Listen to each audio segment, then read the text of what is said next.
मोठी बातमी महाराष्ट्रातील विधान परिषद निवडणुकीने महाविकास आघाडीतील राजकीय समीकरणे ढवळून निघाली आहेत.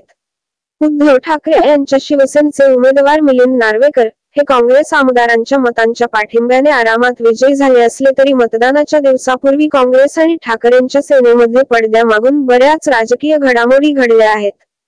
विधान परिषद निकालानुसार ठाकरेंच्या शिवसेनेचे उमेदवार मिलिंद नार्वेकर यांनी पहिल्या पसंतीच्या 22 मतांनी विजय मिळवला होता, ज्यात काँग्रेसची 7 आणि ठाकरेंच्या शिवसेनेची 15 आणि एक अपक्ष आमदार होता.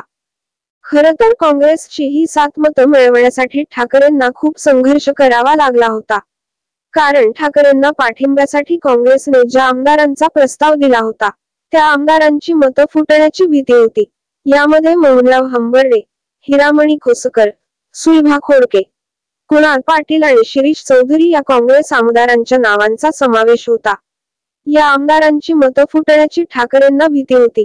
राजकीय सूत्रांनी दिलेल्या माहितीनुसार खरं तर ठाकरेंचे उमेदवार मिलिंद नार्वेकर यांना पाठिंबा द्यायचा की शेतकरी आणि कामगार पक्षाचे PWP नेते जयंत पाटील यांना पाठिंबा द्यायचा, यावरून काँग्रेस नेत्यांमध्ये 2 गट पडले होते.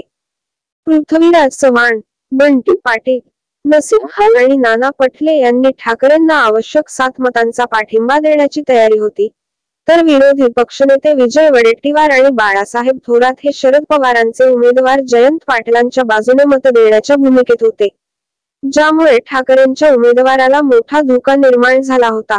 ठाकरेंचे नेते अनिल देसाई, विनायक राऊत आणि वरुण सरदेसाई यांनी काँग्रेसने सुरुवातीला दिलेल्या आमदारांच्या पाठिंब्याच्या नावाच्या प्रस्तावाला विरोध केला होता. याउलट ठाकरेंच्या सेनेने पृथ्वीराज चव्हाण, नाना पटोले, यशोमती ठाकूर, नितीन राऊत, ऋतुराज पाटील, अमित देशमुख, धीरज देशमुख आणि असलम शेख या 8 नावांची यादी दिली होती.